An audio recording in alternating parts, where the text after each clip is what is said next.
Magandang hapon po sa lahat.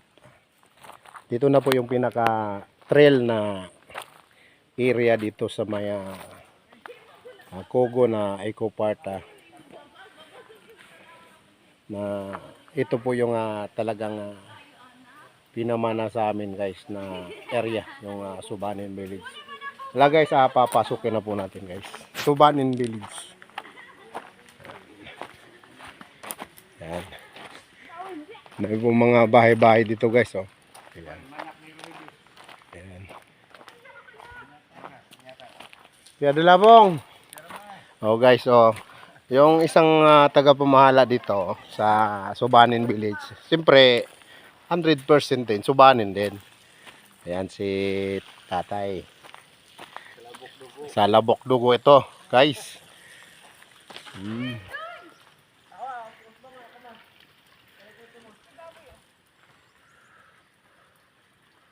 Ando kayo wayronin.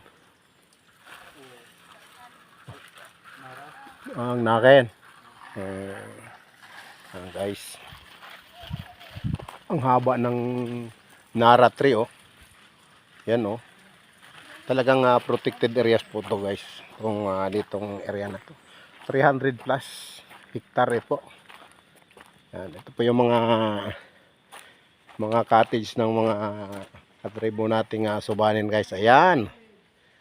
Mga katribo dyan, mga Marvin Katribo vlog dyan. Magandang hapon.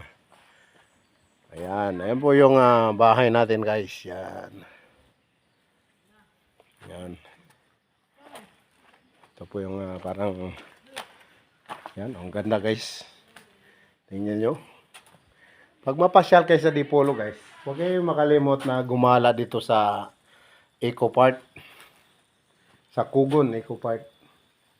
Yan. Ganda po yung viewing dito. Pinaka-the best nito na bahay-bahay guys. Itong sa Subanin na cottages. Yan, oh. Yan, oh. Wow, ang ganda guys. Thank you so much for watching.